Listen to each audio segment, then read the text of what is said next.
ইরানের পেট্রোলিয়াম ও পেট্রোকেমিক্যাল পণ্যের বেচাকেনায় জড়িত থাকার অভিযোগে ৬টি ভারতীয় কোম্পানির ওপর নিষেধাজ্ঞা দিয়েছে যুক্তরাষ্ট্র। বুধবার এক বিবৃতিতে মার্কিন পররাষ্ট্র দপ্তর জানায়, এসব প্রতিষ্ঠান ইচ্ছাকৃতভাবে যুক্তরাষ্ট্রের ইরান বিষয়ক নিষেধাজ্ঞা লঙ্ঘন করেছে।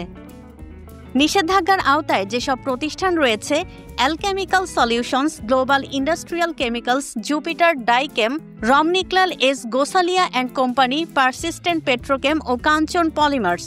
এর মধ্যে সবচেয়ে বড় অভিযোগ অ্যালকেমিক্যাল সলিউশনের বিরুদ্ধে। ২০২৪ সালে প্রতিষ্ঠানটি $৮.৪০ কোটি ইরানি পণ্য আমদানিতে জড়িত ছিল। গ্লোবাল ইন্ডাস্ট্রিয়াল কেমিক্যালস মিথানল সহ $5.১০ কোটি, জুপিটার ডাইকেম $4.৯০ কোটি এবং রমনিক্লাল গোসালিয়া কোম্পানি $2.২০ কোটি পণ্য কিনেছে বলে অভিযোগ। পারসিস্টেন্ট পেট্রোকেম $1.৪০ কোটি ও কাঞ্চন পলিমার্স $13 লাখ পণ্য আমদানি করেছে। নিষেধাজ্ঞার ফলে এসব প্রতিষ্ঠানের যুক্তরাষ্ট্রে থাকা সম্পদ জব্দ করা হবে এবং মার্কিন কোম্পানি ও নাগরিকদের সঙ্গে তাদের লেনদেন নিষিদ্ধ থাকবে। এই পদক্ষেপ যুক্তরাষ্ট্রের সর্বোচ্চ চাপ প্রয়োগ নীতির অংশ, যার মাধ্যমে ইরানের ছায়া নৌবহর ও মধ্যস্থতাকারী নেটওয়ার্ককে টার্গেট করা হচ্ছে।